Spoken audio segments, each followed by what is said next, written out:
Ang walang kapantay na martial god, unang yugto. Kabanata 1951, Pagkatay. Kinatok ni Exio ang kampana, at isa pang dosenang cultivator ang nahulog mula sa Celestial Imperial Pillars. Ang top 50 ay lumitaw na. Silang Ye, si Dugo the Winner, ang bulag, at ang kumokontrol sa lakas ng reincarnation ay medyo matyaga at determinado. Mapupunta sila sa top 50 something. Ang sabi ng karamihan habang pinapanood ang mga naglalaban. Si Hao Qinglin ay mas mataas ng kaunti kaysa sa ika-50 dahil maraming tao ang naalis na, sa sandaling iyon, isa pang siluwet ang tumalon pasulong.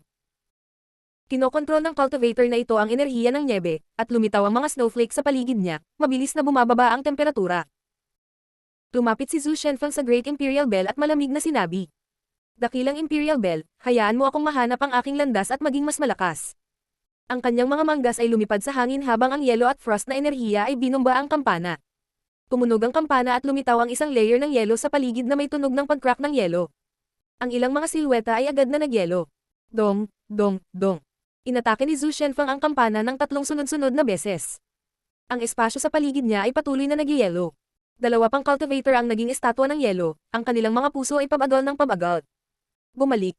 Galit na sigaw ng isa sa mga nakapirming tao. Tumalon siya, nabasag ang layer ng yelo sa paligid niya at umalis siya sa haligi. Agad siyang bumuti, dahil muntik na siyang mamatay. Ang mukha ni Zhu Shenfeng ay natatakpan ng nyebe habang patuloy siyang binomba ng kanyang sariling kapangyarihan sa Dao. Pero hindi siya tumigil. Muli siyang tumalon, at patuloy na tumunog ang kampana. Ilang malalakas na cultivator ang patuloy na umalis sa kanilang mga haligi. Ang huling 50 cultivator ay determinado na, hindi na sila makakaakyat pa sa listahan ng rangkang. Ang ilan sa kanila ay namatay na at hindi na magkakaroon ng pagkakataong muli. Si Zhu Shenfeng ay mukhang isang ice statue na. Nararamdaman niya ang sarili niyang nakakatakot na kapangyarihan ng Dao habang inaatake siya ng sarili niyang lakas. 7 beses pang tumunog ang Great Imperial Bell. May makapal na layer ng snow Dao power sa katawan ni Zhu Shenfeng, at ang buong stage ay nagyelo. Ang basag ng nagyayelong hangin ay patuloy na lumalabas. Ang ilan sa mga cultivator ng top 50 ay nagsimulang magyelo. Baka magbago ang kanilang ranggo. Siyempre, nangangahulugan ito na ang mga mas mababa sa listahan ng rangkang ay magkakaroon din ng pagkakataong tumaas. Sa paanan ng entablado, nanlalamig ang mga tao kahit namangha sila. Si Zhu Shenfeng ay napakalakas. Dahil sa kanya, naayos na ang mahigit 6 na hanay. Ipaparinig ba niya ang kampana sa ika-8 beses? Napatingin ang mga tao kay Zhu Shenfeng, at natigilan habang dahan-dahan niyang itinaas ang kanyang braso at binomba muli ang Great Imperial. Muling binomba ng kapangyarihan ng Dao si Zhu Shenfeng, ang brazier ay nagtutulak sa kanya pabalik at pababa sa kanyang puwitan.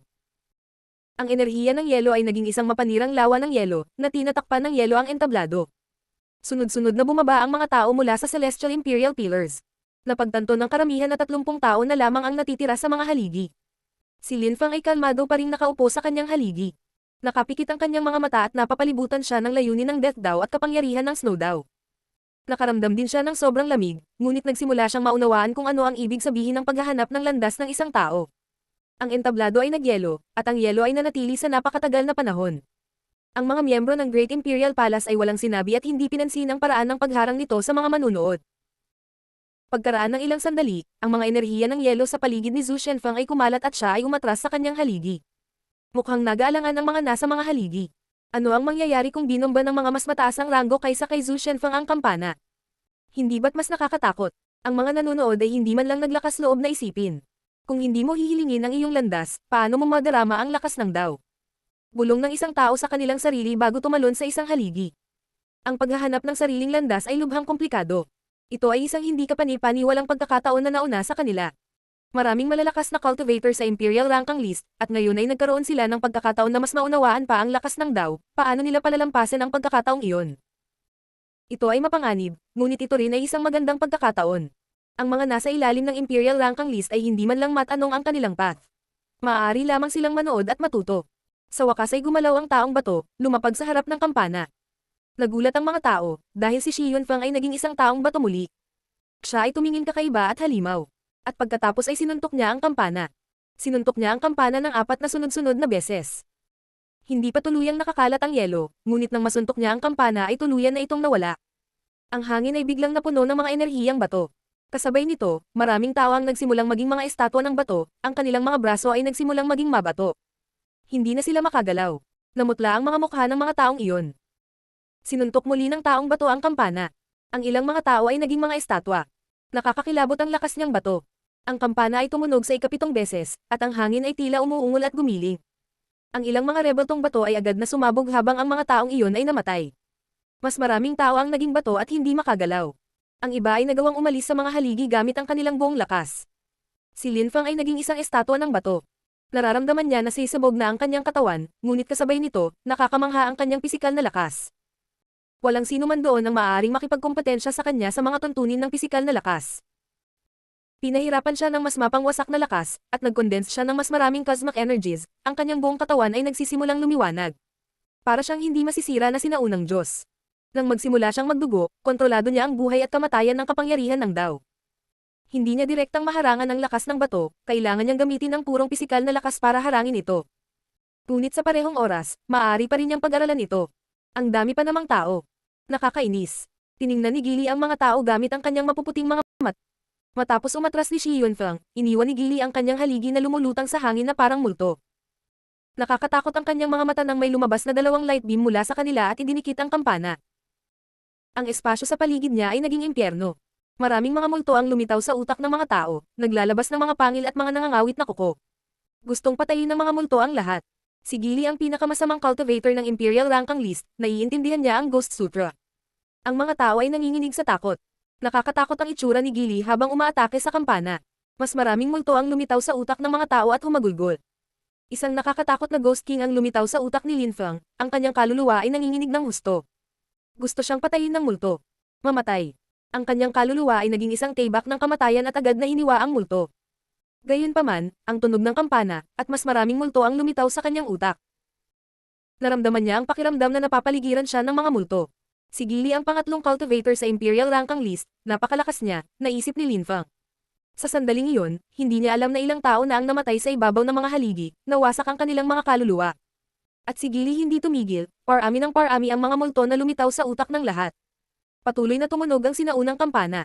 Pumapatay siya ng tao. Naisip ng karamihan. Nagulat sila at nanginginig ng husto. Pinapatay ni Gili ang mga ranggo na cultivator.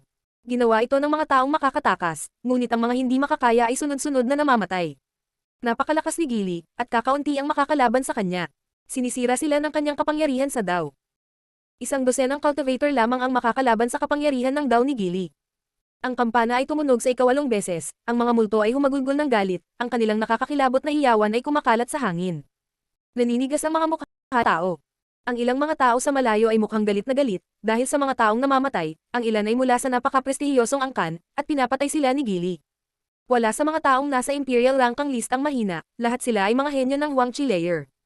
Ngunit ang karamihan ay pinaalalahanan na ngayon na maaring may malaking pagkakaiba sa pagitan ng mga cultivator ng Huangqi layer, hanggang sa ang isang tao ay madaling makapatay ng napakaraming henyo. Ang walang kapantay na martial god, unang yugto. Kabanata 1952, Death Funeral Bell.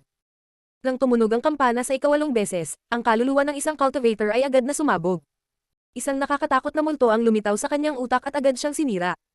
Gaano kabanggas at kalupitan. Si Gili ay mukhang isang nakakatakot na multo, ang kanyang sariling kaluluwa ay nanginginig ng marahas nang lumitaw ang isang demonyong multo na nagpapakita ng mga pangil at nagngangalit na mga kuko. Sinusubukang patayin ng multo ang amo nito. Ang lahat ng mga bagay ay likas na monad, ngunit naiiba ang anyo. Sa huli, walang hindi masisira. Nagmumura kay Gili. Ang kanyang mga mata ay magnetic habang mas maraming makamulto na ilaw na sinag ang tumusok sa kampana. May sumigaw ng nakakatakot at namatay, walang oras na mag-react bago siya pinatay ng multo. Napakaraming tao ang umalis sa kanilang mga haligi, kabilang ang ilang mga tao na nasa top 20. Ang ulo ni Lin Feng ay napapalibutan ng nakakatakot na mga ilaw ng kamatayan na patuloy na umiikot. Para siyang bundok na hindi gumagalaw at hindi masisira. Dumudugo ang bibig ni Gili, bumagsak ang mga patak ng dugo sa kanyang manggas nang bumalik siya sa kanyang haligi. Sa sandaling iyon, mahigit 20 tao na lamang ang natitira. Marami sa mga tao na mas mataas ang ranggo kaysa kay Lin Feng ay umalis na. Ang mga miyembro ng Great Imperial Palace ay nagpatuloy sa pagbabago ng listahan. Tumaas ang ranggo ni Lin Feng. Inalis din nila ang ilang tao sa Imperial Rankang List at pinalitan sila ng ibang mga pangalan. Nakakabigla ito sa kawalan ng puso nito. Napakaraming tao ang namatay, ang kaganapang ito ay brutal at malupit. Maraming tao ang hindi na makahingi ng kanilang landas. Ilang tao lang ang makakalaban ni Gili. Napatingin ng mga tao kina Ji Chang at Ying Cheng.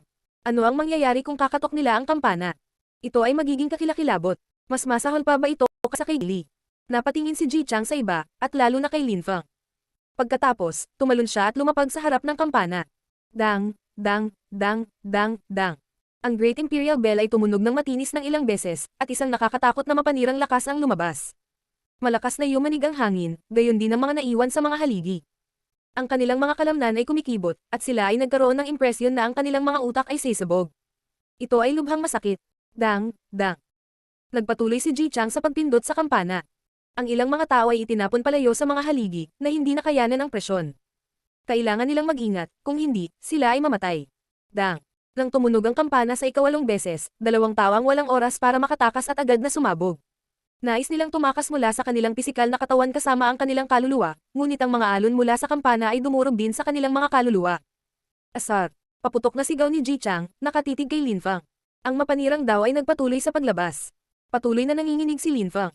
Nanginginig ang kanyang mga kalamnan, at maging ang kanyang mga buto ay nakaramdam ng pananakit. Nakapikit ang mga mata ni Lin Fang. Hinayaan niyang dumampi ang malakas na hangin sa kanyang katawan, ngunit nanatiling hindi gumagalaw. Ang kanyang cosmic energies ay nag-intertwined at naging kakaibang mga sinaunang imprint na nakapalibot sa kanyang buong katawan. Ang hangin ay kumaluskos habang ito ay nawasak din ng kapangyarihan ng Dao. Mukhang proud si Ji Chang. Muli siyang tumalon at naglabas ng mas maraming destructive Dao sa kampana. Nagsimulang sumabog ang hangin nang muling lumabas ang mas maraming mapanirang enerhiya, marami sa mga naiwan ang umubo ng dugo. Ang isa sa mga cultivator ay tumalon mula sa haligi. Maging ang mga cultivator sa nangungunang 10 mukhang balisa. Ang mga sinaunang imprint ni Lin Fang ay sumabog, at ang kanyang katawan ay kumaluskos. Naglabas siya ng mas maraming lakas, sa wakas ay hamina ang kapangyarihan ng Dao, at nakabawi si Lin Fang.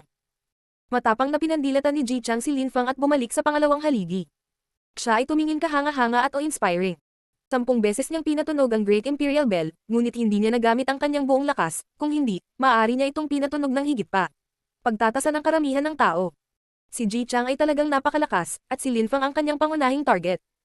Alam ng lahat na si Lin Fang ay lumaban sa kanya sa araw ng kanyang champion ceremony. Galit na galit si Ji Chang na hindi niya nagawang itaboy si Lin Fang. Nang kumalat ang kapangyarihan ng Dao, huminahon ang natitirang mga cultivator. Si Lin Fang ay mukhang malayo at matahimik. Ika-13 na siya sa Imperial Ranking List.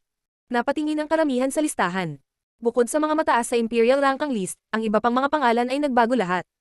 Riyanig talaga ng Pathfinder Day na ito ang buong lungsod. Nanatiling tahimik si Ren Tianxing ng ilang segundo at pagkatapos ay sinabi sa 13. Sino ang gustong gumamit ng kampana? Maraming tao ang tumingin kay Ying Cheng, ngunit si Ying Cheng ay tila ayaw niyang kumis.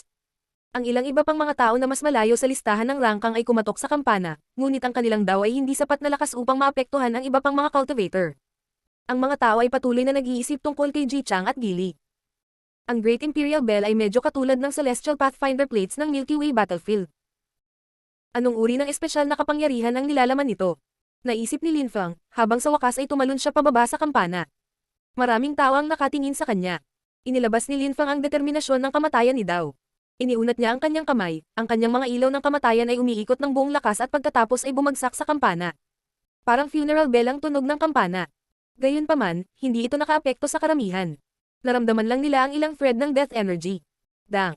Pinuntok muli ni Lin Fang ang kampana. Isang hibla ng lakas ng kamatayan ang kumalat sa bawat direksyon. Naramdaman din niya ang sariling lakas ng kamatayan. Isang malakas na hangin ang nagsimulang umihip, si Lin Fang ay nagpatuloy sa pagsuntok sa kampana at naramdaman ang kakaiba at mahiwagang soundwave. Hindi niya namalayan ngunit dahan-dahan, isang malakas na hangin kamatayan ang nagsimulang umihip. Nagsimulang lumamig ng lumalamig ang karamihan, unti-unti nilang naramdaman ang pagtaas ng kapangyarihan ng Death Dao. 6 na beses tumunog ang bell. Ang Death Chi ay nagsimulang sumipol, ang hangin ay napuno ng higit na enerhiya ng kamatayan. Ang kapangyarihan ng kamatayan ng Dao ay pumaligid sa mga tao at nagsimulang tumagos sa kanilang mga kaluluwa. Ang ilang mga tao ay nagsimulang maging kulay abo habang ang kamatayan na si Chi ay umaagnas sa kanilang mga katawan. Palamig ng palamig ang kanilang pakiramdam habang inaatake ang kanilang buhay. Ito ay isang funeral bell. Ang lakas ng Dao ay hindi masama tulad ng Dao ni Gili, at hindi ito sumasabog tulad ng Dao ni Ji Chang, ngunit ito ay mabagal at palihim. Nang tumunog ang kampana sa ika-7 pagkakataon, ang nakakatakot na hanging kamatayan ay naging kasing talas ng mga talim. Namutla ang mukha ng mga tao. Maraming tao ang may impresyon na sila ay namamatay. Dong! Ang kampana ay tumunog sa ika-8 pagkakataon. Ang ilang mga tao ay agad na namatay. Ang iba ay dumaing sa sakit at mahinang bumagsak. Nag-aalangan silang umalis, ngunit huli na ang lahat. Ang ilang mga tao ay natakot at nakatitig kay Lin Fang, 8 beses na niyang pinatunog ang kampana. Lumipad si Death Chi sa buong katawan ni Lin Fang at tumagos sa kanyang kaluluwa. Naramdaman ni Lin Fang na ang lakas ng kamatayan ay naninira sa kanyang katawan. Gayunpaman, siya ay mukhang determinado at matatag. Muli siyang humakbang pasulong. Marami sa mga natitira ay tumalon nang makita nila iyon. Gaano kitakat ang ika-9 na welga? Dong. Muling tumunog ang funeral bell. Isang alon ng lakas ng kamatayan ang gamulong sa itaas ng entablado. Ang ilang mga tao ay bumagsak, patay. Ang ilang ibang tao ay napaluhod at nakaramdam ng panghihina, galit kay Lin Fang. Nakakabaliw na lalaki. Kamatayan, lakas ng kamatayan. Kalmadong naramdaman ni Lin Fang ang lakas ng kamatayan. Naramdaman niya ang kamatayang chi na dumadaloy sa kanyang katawan, ngunit sa huli, ito ay naging sigla. Siya ay lumalakad sa landas ng buhay at kamatayan, hindi lamang kamatayan. Ang kanyang buhay ay ang kanyang kamatayan, ang kanyang kamatayan ay ang kanyang buhay, ang kamatayan ang siyang bumuhay sa kanya, ang buhay ang nagpakamatay sa kanya. Dong. Ang kampana ay tumunog ng 10 beses. Isang buhawi ng lakas ng kamatayan ang lumitaw.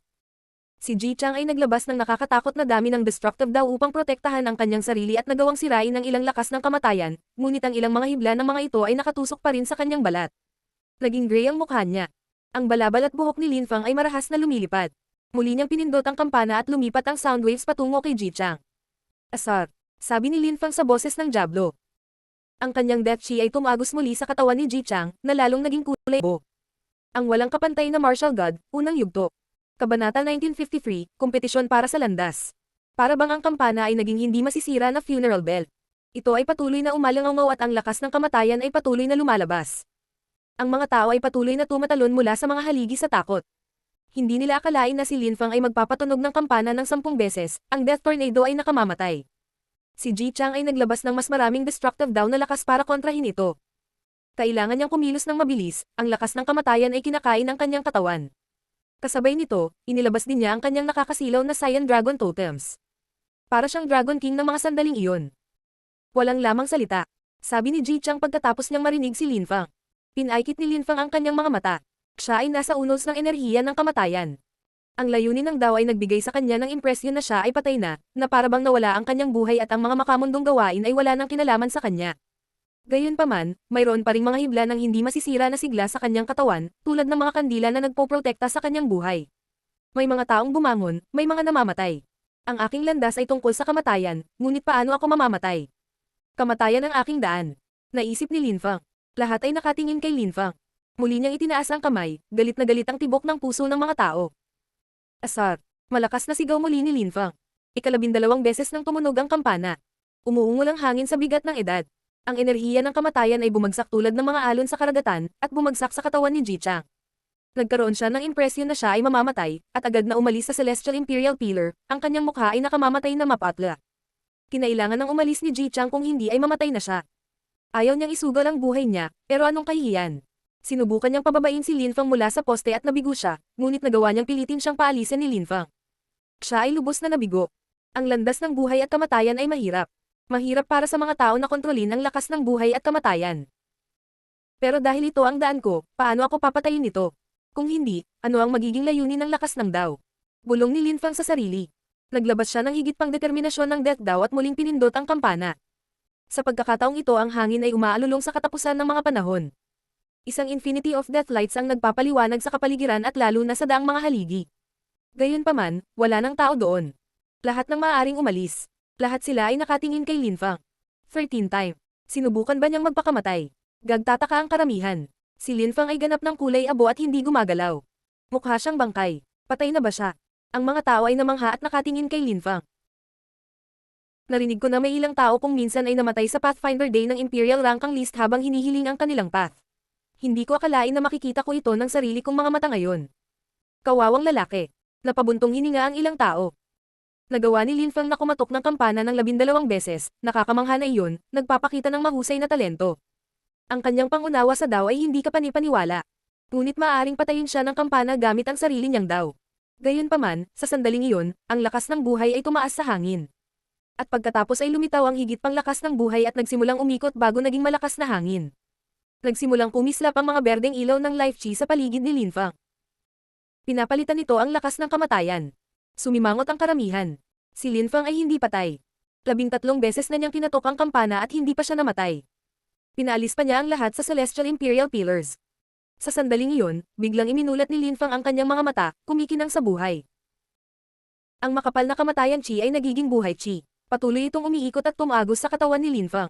Bumalik si Lin Fang sa kanyang haligi. Nanatiling tahimik ang lahat. Ang iba ay nag-aalangan na bumalik sa kanilang mga haligi. Tumibok ang kanilang puso habang nakatitig kay Lin Fang. Ang kanyang kapangyarihan sa Dao ay hindi kapani-paniwala. Hindi naman siya mas mahina sa mga nasa top 10, baka mas malakas pa siya. Tiyak na maaari siyang magdulot ng banta sa mga cultivator na nasa nangungunang 10. Ang mga mata ng mga miyembro ng Great Imperial Palace ay kumikinang. 13 beses nang pinatunog ni Lin Fang ang kampana, ito ay isang hindi kapani-paniwalang tagumpay. Si Ren Tianxing ay sumulong at tinanong ang mga natitira. May iba pa bang gustong sumubok? Nanatiling tahimik silang lahat. Walang makakagawa ng mas mahusay kaysa kay Gili, Ji Chang, at lalo na kay Lin Fang. 13 beses na niyang pinatunog ang kampana. Sa Golden Imperial Rankang List, may 20 puwang na dapat punan, para sa lahat ng namatay. Nakakaloka. Sa pagkakataong ito, naging malupit ang araw ng Pathfinder. Ngunit ang mga hindi pa namatay ay may impresyon na marami silang natutunan. Ang kanilang Dao ay naging mas mahusay, lalo na si Lin Fang. Pakiramdam niya ay mas naiintindihan niya si Death Dao. Napagtanto din niya na maaaring ito ay mas nakakatakot kaysa sa naisip niya. Ang malalakas na cultivator ng Great Imperial Palace ay sumilip sa kampana at kinuha ito. Pagkatapos, sinabi ni Ren Tianxing, sa mga hindi pa namatay, ang huling 50 cultivator ng listahan ay hindi maaaring humingi ng kanilang landas. Maraming tao ang nagbuntong hininga.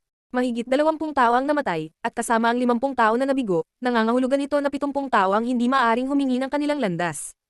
Nagpakumbaba ang karamihan. Kahit na ang ilang tao na nakauunawa sa lakas ng Dao ay pinalampas ang kanilang pagkakataon. Brother Donglei, ikaw na ang bahala. Sabi ni Ren Tianxing kay Pei Donglei. Tumanggo si Pei Donglei at sinabi sa mga miyembro ng listahan. Ang araw ng Pathfinder ay tungkol sa paghahanap ng sariling landas, tungkol sa pag-aaral ng lakas ng Dao. Ngayon, kung pipilitin mong alisin ang isang cultivator sa kanyang haligi, ang cultivator at lahat ng nasa ilalim niya ay ibababa dahil dito.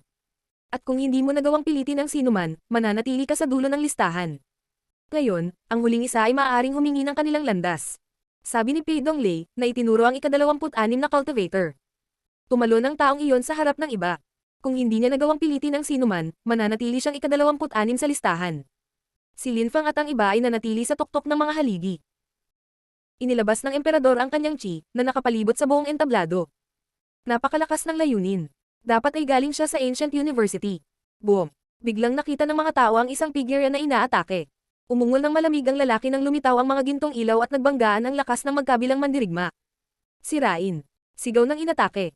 Agad na nasira ang mga enerhiya. Ang lalaking umatake ay natulala. Sinulyapan niya ang iba, kabilang si Lin Fang. Kahit na hindi kapani-paniwala ang layunin ni Lin Fang sa Dao, mababa ang kanyang cultivation level. Hindi siya makakaalis sa Celestial Imperial Pillar, kung hindi ay matatalo siya. Tumalo ng lalaki patungo kay Lin Fang. May pakiramdam si Lin Fang na inaatake siya ng mga hari. Malamig na ngumiti si Lin Fang.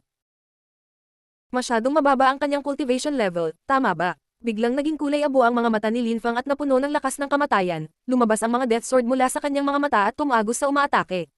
Tinatakan din niya ang kaluluwa ng lalaki. Kaagad, ang mga mapanirang enerhiya ay nasira. Mamatay. Paputok na sigaw ni Lin Fang.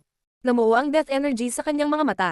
Ang mga ilaw ng kamatayan ay lumipat patungo sa kanyang kalaban, at ang kanilang mga enerhiya ay nagbanggaan. Kasabay nito, naglabas din si Lin Fang ng death sword. Malaki ang pagbabago sa mukha ng lalaki at mabilis itong umatras. Ang kulay abong kamatayan na si Chi ay tumagos sa kanyang katawan at kinain ang kanyang buhay. Itinaas ni Lin Fang ang kanyang mga kamay at lumakas ang karagatan ng kamatayan. Pinalaya ng cultivator ang mga king fighters na may nakakasirang imperial will, ngunit agad silang nawala sa harap ng mga death energies. Ang layunin ng kamatayan sa mga mata ni Lin Fang ay nakakatakot. Ang mukha ng umatake ay naging kulay abo, ang mga death sword ay patuloy na tumatama sa kanyang ulo. Ipinikit niya ang kanyang mga mata, nagsimulang mabulok ang kanyang mukha, at siya ay bumagsak. Kailangang mamatay ang mga nagalit sa akin. Malamig na sabi ni Lin Fang. Binabalaan din niya ang ibang tao na kapag nagalit sila sa kanya, papatayin niya sila. Nang makita iyon ng mga tao, nagulat sila at nanginginig ng malakas. Malakas at baliw ang lalaking iyon. Kakapatay lang niya ng ika-26 na cultivator. Lin Fang. Sigaw ng isang tao sa di kalayuan. Ang mga taong iyon mula sa angkan ng umaatake, at lahat sila ay galit na galit, gusto nila siyang patayin. Gayunpaman, si Lin Fang ay nag-aalala. Mukha pa rin siyang Diyos ng kamatayan. Ito ay isang walang hanggang kompetisyon. Nagalit si Ji Chang kay Lin Fang at pinilit niya itong paalisin sa Celestial Imperial Pillar, mas malala pa kung ang mga mahihina ang nagudyok sa kanya. Ang walang kapantay na martial god, unang yugto. Kabanata 1954, lakas ni Chu Chunkyu. Ang mga tao ay namangha sa lakas ni Lin Fang, napakalakas niya para sa kanyang antas.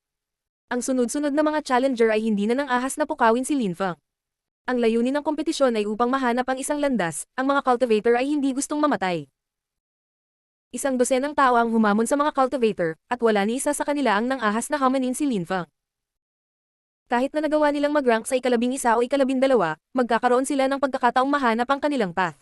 Tumingin si Pei Donglei kay Lin Feng, na ika-13 sa sandaling iyon. Ikaw na ngayon. Walang pakialam na sabi ni Pei Donglei kay Lin Feng. Tumanggo si Lin Feng at tumalon pasulong. Sinulyapan niya ang iba habang nagtanong. Kailangan ko bang manalo para mahanap ang landas ko? Sa round na ito, maaari mo lamang hamanin ang ika-11 at ika-12 na cultivator o mas mataas. Siyempre, kahit hindi ka makapasok sa top 10, magkakaroon ka ng pagkakataon na ipagpatuloy ang pakikipagkompetensya. Mahinahong sagot ni Pei Donglei. Tumanggo si Lin Feng.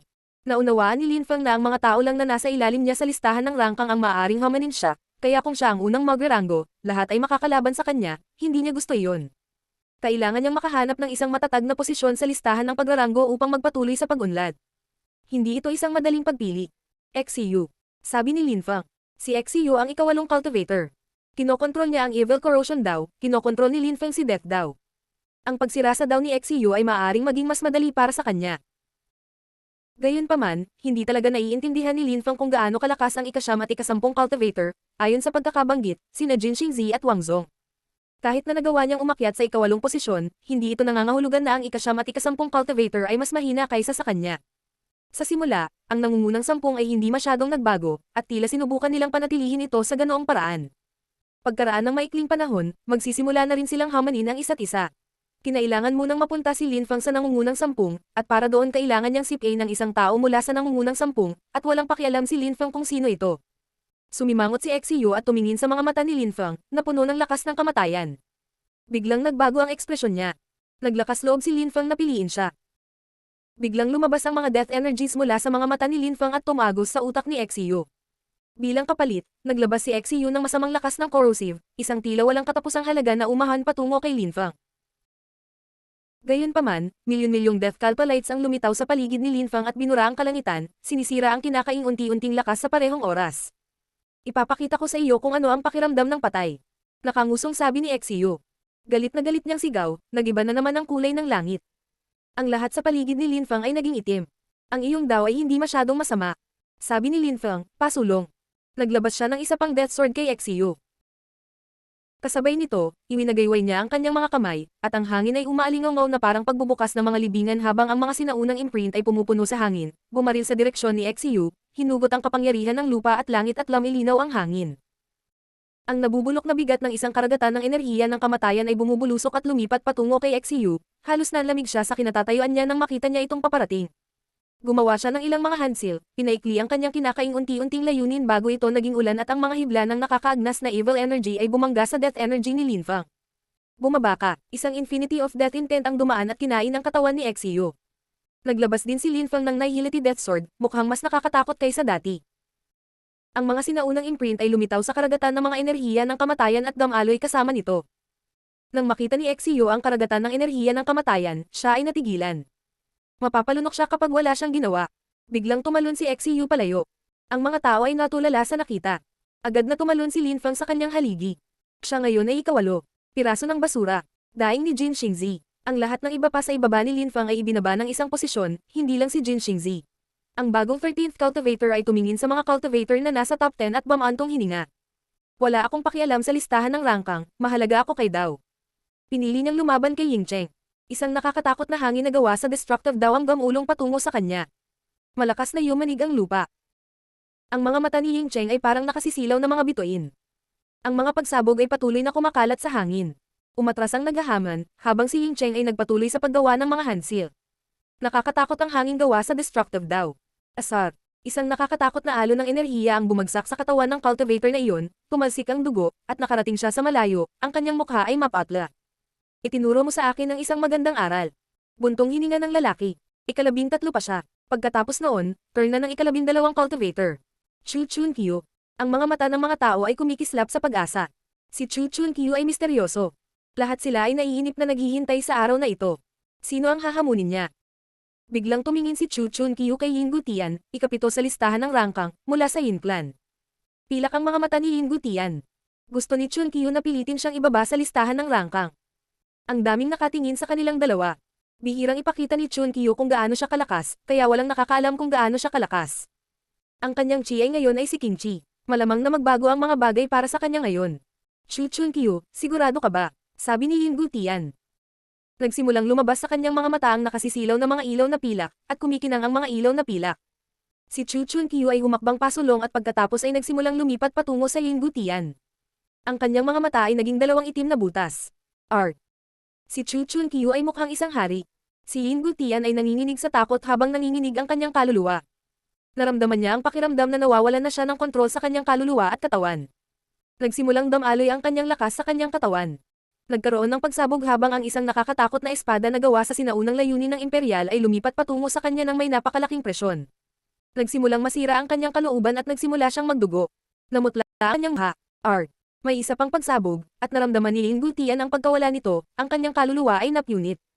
Nais niyang iwanan ang kanyang katawan kasama ang kanyang kaluluwa, ang langit ay naging pilak. Sinubukan niyang umatras, at sa wakas ay tumalon mula sa haligi. Lahat ay nakatingin kay Chu Chunkyu, tuwang-tuwa ang kanilang mga puso. Si Chu Chunkyu ay napakalakas. Si Lin Gutian ang ikapitong cultivator sa listahan ng rangkang, at nakaranas siya ng matinding pagkatalo. Hindi makapaniwala si Lin Gutian. Hindi pa siya gaanong natakot. Natatakot siya kay Chu Chunkyu ngayon. Si Chu Chunkyu ay ibinulong ang kanyang manggas at tumalon sa kanyang haligi. Si Lin Gutian ay nakatitig sa kanya, ang kanyang mukha ay naninigas. Napakalakas ni Chu Chunkyu. Napabuntong hininga si Lin Fang. Nasa kanya ang premonition na maraming bagay ang magbabago sa kaganapang ito. Si Chu Chunkyu ay palaging maingat, ngunit siya ay kasing lakas ng isang sinaunang emperador, at may haring chi. Siya ay magiging isang bayani at babangon ngayon. Nagulat din sina Ying Cheng at Ji Chang. Halos hindi nila maintindihan na kakaakyat lang niya sa ikapitong posisyon. Ano kaya ang kanilang posisyon sa pagtatapos ng kaganapan? Si Lin Fang ay ibinaba din sa ikasyam na ranggo. Sina Xiu, Jin Xingzi, at Wang Zong ay nasa ilalim niya ngayon sa listahan. Sina Jin Xingzi at Wang Zong ay ikalabing-isa at ikalabindalawa na ngayon. Sina Wang Zong at Jin Xingzi ay tumingin sa mga cultivator na nasa itaas nila sa listahan at huminga ng malalim. Lahat sila ay napakalakas, at ngayon na sina Lin Fang at Chu Chunkyu ay nasa listahan, may haamon ba sa kanila sa ibaba? Lalo na si Chu Chunkyu, walang maglalakas loob na hamanin siya. Sa sandaling ito, ang nangungunang 10 ay sina Ying Chen, Ji Chang, Gili, ang Buddhist warrior, Shi Yunfeng, Zhu Shenfeng, Chu Chunkyu, Lin Gutian, Lin Fang at Xiu. Lahat sila ay napakalakas. Naramdaman ni Jin Xingzi at Wang Zong ang pressure. Sa wakas, humakbang si Wang Zong, kailangan niyang hamanin ang isang tao. Ang walang kapantay na martial god, unang yugto. Kabanata 1955, ang nangungunang 10. Tumingin si Wang Zong sa 10 cultivator. Hindi man lang niya naisip na hamanin ang mga cultivators ng top 5. Masyadong malakas sina Ying Cheng at Ji Chang, parehong champions. Masyadong masama si Gili at alam niya ang Ghost Sutra. Ang taong bato, si Shi Yunfeng, ay napakalakas. Si Zhu Shenfeng ay mula sa Snow Clan at alam ni Wang Zong na hindi niya siya matatalo. Masyadong malakas din si Chu Chunkyu. Kaya't maaari lamang siyang pumili sa 3 tao. Lin Gutian, Lin Fang, at Xiu. Ang mga manunood ay namangha sa lahat ng ito at patuloy na hinihingal sa pagkamangha. Ang mga taong ito ang pinakamalakas na cultivator ng banal na lungsod sa mga tao ng Huangqi layer, mga tunay na henyo. Kung nasaktan nila ang sinuman sa kanila, mamamatay sila. Tinalo ni Lin Feng si Xiu, kaya ayaw niyang hamanin si Lin Feng sa ngayon. Wala siyang maraming pagpipilian. Tumingin siya kay Xiu. Tumingin sa kanya si Xiu ng malamig, galit na galit. Gusto ni Wang Zong na labanan siya. Natalo na siya ni Lin Feng ngayon. Ano ang ibig sabihin nito? Malamig na sabi ni Xiu. Pinutol ni Wang Zong ang kanyang palad, at maraming sandata ang lumitaw sa kalangitan, lahat sila ay nakasisilaw. Masamang kaagnasan. Galit na sigaw ni Xiu. Isang galit na dragon na gawa sa kinakaing unti-unting lakas ang lumipad patungo kay Wang Zong, at ang hangin sa itaas niya ay naging black hole. 10,000 armor's lights.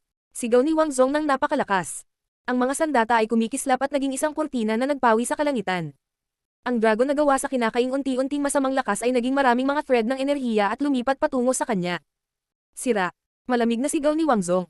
Ang mga sandata ay naging mas nakasisilaw at ang nakakapanghina na masamang lakas ay tuluyang nawala. Mamatay. Ikinaway ni Wang Zong ang kanyang mga kamay, ang mga sandata ay lumipat patungo kay Xiu. Ang isa sa mga sandata ay naging isang napakalaking palakol na naglalaman ng nakakatakot na lakas ng lupa. Kasabay nito, ang mga sandata ay naging mas nakasisilaw, at ang espasyo sa kanilang paligid ay nagsimulang mag-distort. Lakas ba ni daw? Si Lin Fang ay nakatayo sa haligi sa tabi ng haligi ni Xiu, ang kanyang mga mata ay kumikislap. Pinagmasdan niyang mabuti ang mga pag-atake ni Wang Zong. Si Wang Zong ay mula sa Noble Fang Tian Clan, sila ay mga dalubhasa sa depensa.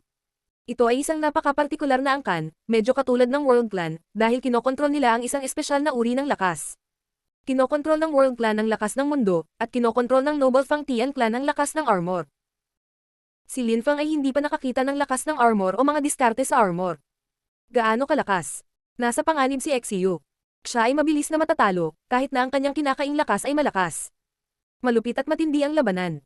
Ang lakas ng sandata at ang kinakaing unti-unting lakas ay patuloy na nagbanggaan.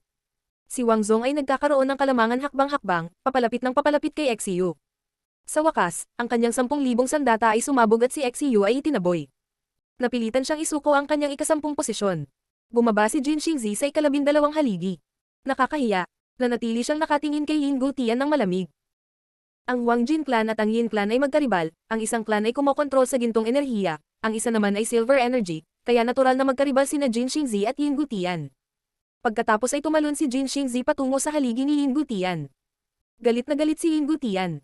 Pinahiya na siya ni Chu Chunkyu, kaya kailangan niyang ibalik ang kanyang reputasyon. Hindi siya matatalo laban kay Jin Xingzi. Ang nakasisilaw na gintong mga ilaw ay bumangga sa nakasisilaw na mga ilaw na pilak. Kinokontrol ng Wang Jin Clan ang gintong daw, lahat ng mahawakan nila ay maaaring maging ginto, at ang kanilang mga enerhiya ay mapanira. Ang daw ni Yin Gutian ay halos kapareho ng daw ni Jin Xingzi. Ang kanilang labanan ay mas matindi pa kaysa sa labanan ni Wang Zong at Xiu. Napunta si Jin Xingzi sa tuktok ng haligi na lumalaban kay Yin Gutian. Ang isa sa mga braso ni Yin Gutian ay naging ginto at sumabog. Nagdusa din si Jin Xingzi. Ang kalahati ng kanyang katawan ay naging pilak at ang pilak na lakas ay kumakain sa kanyang katawan. Ang layuning ginto at layuning pilak ay parehong mapanganib. Jin Xingzi, umalis ka, pumunta ka at alamin ang tungkol sa paglilinang. Sambit ni Yin Gutian. Ang kanyang mga mata ay pilak at nakasisilaw. Tila kaya niyang gawing silver ang sinuman kung titingnan siya ng mga ito.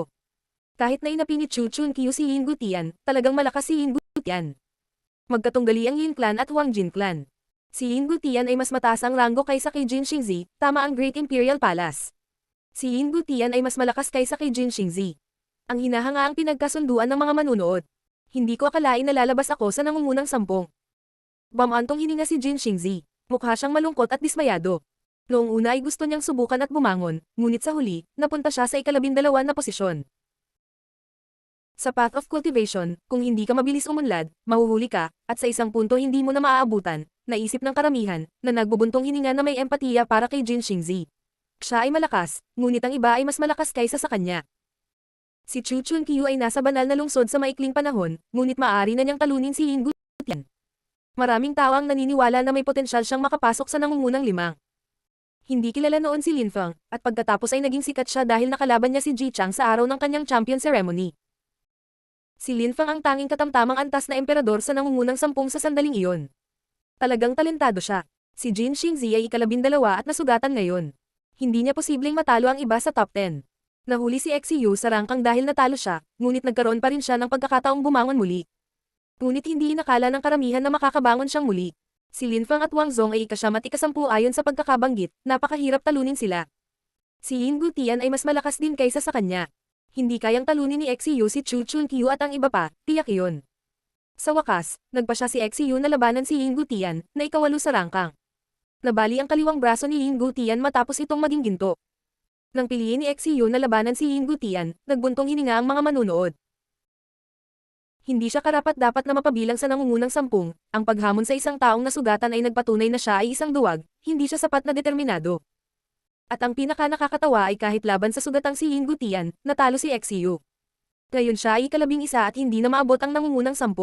Naayos na ang nangungunang 10, ang pansamantalang ranggo ay King Cheng, Ji Chang, Gili, ang Buddhist warrior, Shi Yunfeng, Zhu Shenfeng, Chu Chunkyu, Yin Gutian, Lin Fang at Wang Zong.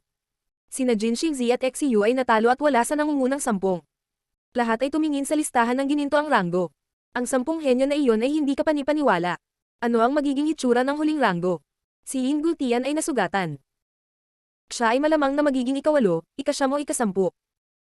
Si Lin Fang ay talagang malakas, ngunit ang kanyang antas ng paglilinang ay mas mababa kaysa sa lahat, hindi niya kayang talunin si Zhu Shenfeng o ang taong bato.